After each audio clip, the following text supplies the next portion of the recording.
Selamat pagi anak-anak. Apa kabarnya pada hari ini? Alhamdulillah, semuanya baik-baik ya.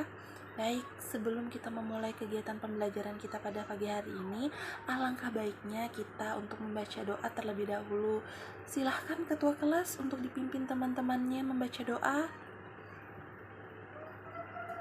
Amin. Semoga kegiatan pembelajaran kita pada pagi hari ini diberikan kelancaran dan kemudahan untuk mendapatkan ilmu dan Ibu memberikan ilmu ke kalian. Sebelumnya, ini teman-temannya ada yang belum hadir. Bagaimana ketua kelas? Alhamdulillah kalau hadir semua ya. Totalnya ada sekitar 30 orang ya di kelas kalian ini. Bagus. Baik, Ibu akan memulai kegiatan pembelajaran kita pada pagi hari ini. Ya, sebelumnya Ibu ingatkan terlebih dahulu untuk anak-anak yang belum mematikan mic-nya, silahkan dimatikan dulu agar suasananya dalam kegiatan pembelajaran kita hari ini kondusif ya. Tolong yang belum nyalakan kamera juga silahkan Ibu persilahkan untuk menyalakan kamera. Jikalau ada halangan dan tidak dapat menyalakan kamera, mohon diinfokan saja ke Ibu lewat kolom chat atau langsung minta izin ya, nyalakan mic-nya dan minta izin kenapa, berikan alasannya kenapa tidak dapat menyalakan kameranya ya. Sebelumnya Ibu mau nanya nih, masih ada nggak yang ingat tentang pelajaran minggu lalu? Ya, masih ada? Ya, Ani, silahkan. Apa kalau masih ingat tentang pelajaran minggu lalu? Iya, bener banget. Peran pelaku ekonomi dua sektor. Apa aja sih yang ada dalam peran pelaku ekonomi dua sektor? Ayo, masih ada yang ingat? Iya, Andi, apa aja? Iya, bener banget. Rumah tangga konsumen dan rumah tangga produsen. Nah, rumah tangga konsumen itu tentang apa? Ayo, masih ada yang ingat rumah tangga konsumen itu tentang apa? Iya, Putri, tentang apa? Iya, benar sekali. Rumah tangga konsumen itu ialah individu atau pihak merupakan bagian dari masyarakat yang melakukan konsumsi.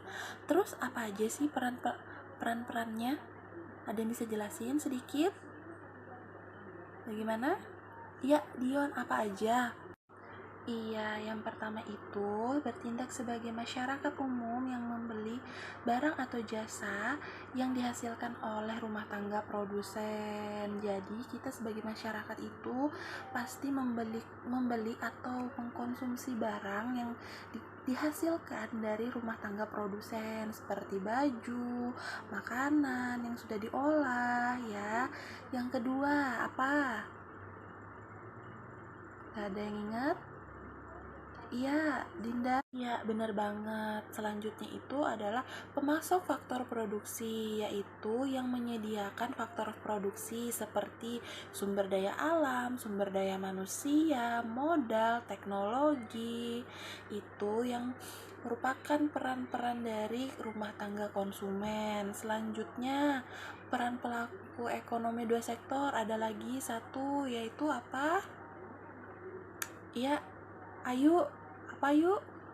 Iya, benar banget. Peran pelaku ekonomi dua sektor yang selanjutnya itu rumah tangga produsen. Apa rumah tangga produsen itu? Iya, benar banget. Rumah tangga produsen itu adalah pihak atau individu yang bertanggung jawab untuk mengubah suatu benda dengan menambah nilai gunanya demi memenuhi kebutuhan masyarakat. Selanjutnya, peran rumah tangga produsen ada apa aja? Ayo, ada yang bisa bantu jawab? Ayo, ada yang bisa jawab peran rumah tangga produsen apa aja? Iya, Siti. Iya, benar banget. Ada 3 ya. Yang pertama, memproduksi benda dan menjual hasil produksinya tersebut kepada rumah tangga konsumen. Yang kedua, pengguna faktor produksi seperti sumber daya alam, sumber daya manusia, modal, teknologi. Karena sebagian orang memproduksi pasti memerlukan modal, memerlukan sumber daya manusia, mesin, dan sumber daya alam untuk mengubah bahan baku sesuai dengan kebutuhan konsumen. Yang terakhir, ada agen pembangunan, yaitu yang belum matikan mic-nya silahkan dimatikan dulu ya, supaya teman-temannya fokus untuk belajar. Ayo fokus belajarnya. Nah, hari ini kita akan belajar tentang peran pelaku ekonomi 3 dan 4 sektor. Peran dan pelaku ekonomi 3 dan 4 sektor ini apa aja sih? Ada yang tahu? Gak ada yang tahu ya? Udah Ibu jelaskan ya. Peran dan pelaku ekonomi 3 dan 4 sektor ini, yang pertama ada rumah tangga negara atau pemerintah, yang kedua ada masyarakat internasional atau luar negeri. Nah, peran pelaku ekonomi 3 dan 4 sektor, yang pertama pemerintah atau rumah tangga negara, yaitu di mana rumah tangga negara merupakan pelaku ekonomi yang menghasilkan barang dan jasa untuk memenuhi kebutuhan masyarakatnya. Terus, peran dari rumah tangga negara ini sebagai pelaku ekonomi apa aja? Ada yang tahu? Bukunya dibaca lagi ya anak-anak sebelum kita memulai kegiatan pembelajaran. Dipelajari lagi untuk materinya minggu depan ya, supaya nggak kayak gini lagi. Kalian punya sedikit gambaran tentang pelajaran kita minggu depan. Ibu jelaskan ya, peran rumah tangga negara sebagai pelaku ekonomi adalah yang pertama, sebagai regulator atau mengatur. Pemerintah berperan sebagai pengatur atau regulator dalam perekonomian suatu negara. Perekonomian harus diatur sehingga perekonomian dapat mensejahterakan masyarakat secara adil dan merata. Jadi kalau ekonominya nggak diatur, masyarakat itu nanti ada yang tumpang tindih. Nah, yang kaya makin kaya, yang miskin makin miskin.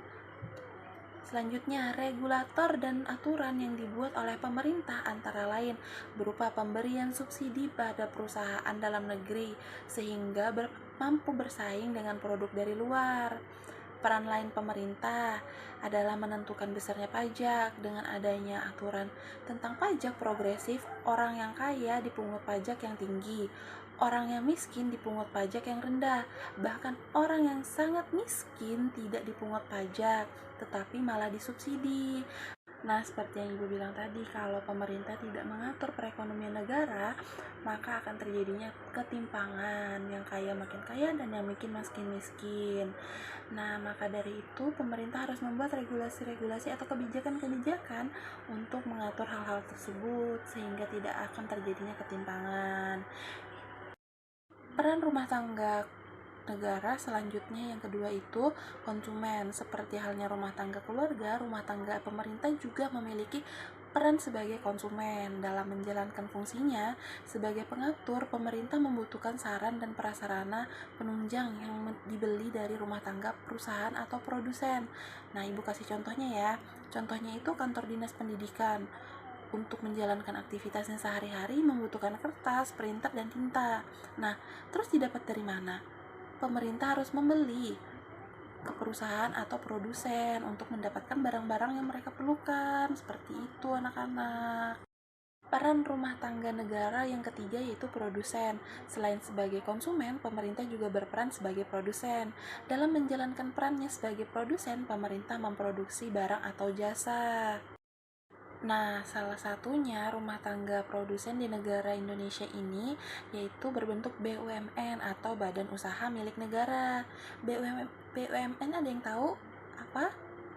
Iya, itu siapa tadi yang ngomong?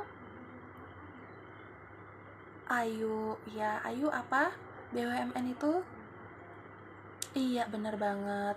BUMN adalah badan usaha yang dimiliki oleh pemerintah. Maka pemerintah juga berperan sebagai rumah tangga produsen. Nah, contohnya apa? Ada yang tahu contohnya? Iya, Putra, apa contohnya? Iya, benar banget ya. Tadi contoh yang disebutkan Putra, yaitu ada PT KAI atau PT Kereta Api Indonesia dan PLN atau perusahaan listrik negara. Nah, sampai di sini ada yang belum paham? Bisa nyalakan mic-nya, langsung bertanya kalau ada yang belum paham. Wah, nggak ada yang bertanya, sepertinya udah paham semua ya. Ya udah, kalau kayak gitu kita lanjutkan ya. Yang selanjutnya ada masyarakat internasional atau luar negeri. Nih, Ibu jelasin sedikit. Karena memiliki sumber daya alam dan sumber daya manusia yang berbeda-beda, setiap negara tidak dapat memenuhi kebutuhannya sendiri. Oleh karena itu, peran masyarakat internasional atau masyarakat luar negeri ini sangat penting, yaitu dalam kegiatan ekspor dan impor.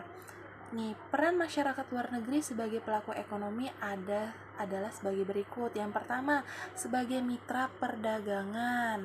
Sebagai mitra perdagangan, kegiatan ekspor dan impor menjadi contoh bentuk perdagangan antar negara yang sering dilakukan. Misalnya Indonesia mengekspor produk Indonesia, kemudian masyarakat luar negeri membeli produk tersebut, begitu pula sebaliknya. Nah, produk apa sih yang sering diekspor ke luar negeri? Salah satu contohnya aja ya, itu batik, sering diekspor ke luar negeri karena banyak peminatnya. Kedua, yaitu sebagai pasar tenaga kerja. Masyarakat luar negeri berperan sebagai tenaga kerja dan kelompok orang yang membutuhkan tenaga kerja. Dalam beberapa sektor tentunya tenaga ahli dari mancanegara sangat dibutuhkan nih. Begitu pula sebaliknya, Indonesia juga mengirimkan tenaga kerja ke negara tertentu, misalnya tenaga kerja Indonesia atau TKI. Nah, banyak banget ya kalau kita lihat belakangan ini tenaga-tenaga kerja asing yang dikirimkan ke Indonesia. Begitu pula sebaliknya. Sebagai investor atau penanam modal, ketika negara kekurangan dana atau membutuhkan dana besar, suatu negara dapat mengundang investor asing untuk menanamkan modalnya bagi perusahaan di negara tersebut. Yang terakhir, sebagai sumber pemberi pinjaman dan bantuan. Sebagai sumber pemberi pinjaman, dalam peristiwa tertentu masyarakat luar negeri juga memberikan pinjaman nih kepada negara lain. Pastinya ada kriteria tertentu yang harus dipenuhi ya. Misalnya pinjaman uang atau peralatan. Selanjutnya itu sebagai sumber bantuan. Bantuan juga diberikan oleh masyarakat luar negeri dalam kondisi tertentu. Misalnya saat ada terjadi bencana, masyarakat luar negeri juga memberikan bantuan untuk negara yang terkena bencana. Ya, sampai di sini ada yang mau ditanyakan anak-anak? Iya, Dwi, apa yang mau ditanyakan? Contoh dari yang mana? Contoh dari pemberian bantuan. Oke, ibu contohkan ya. Salah satunya itu contohnya waktu jatuhnya pesawat Sriwijaya Air SJ182 yang pada 9 Januari kemarin. Nah, pemerintah Korea Selatan mengirimkan bantuan kapal riset dan alat pendeteksi keadaan bawah laut tuh untuk membantu Indonesia mencari puing pesawat dan juga korban jiwa. Nah, itu salah satu contohnya. Salah satu contoh pemberian bantuan dari masyarakat luar negeri. Ada lagi yang ingin bertanya? Tidak ada? Baik, kalau seperti itu kita akan lanjutkan lagi ke dalam diagram lingkaran atau circular flow diagram.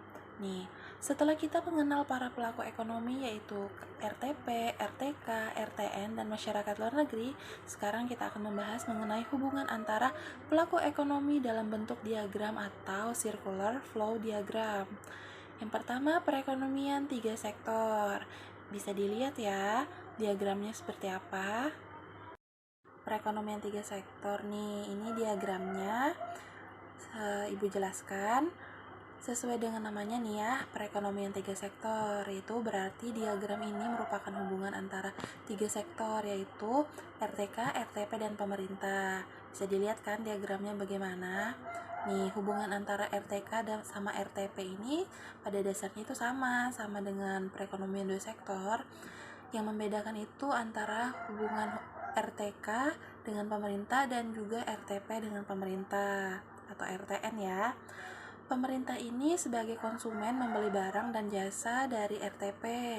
Dan ada timbal baliknya nih antara RTP sebagai produsen membayarkan pajak kepada pemerintah dan memberi produksi barang dan jasa yang dibutuhkan pemerintah nih.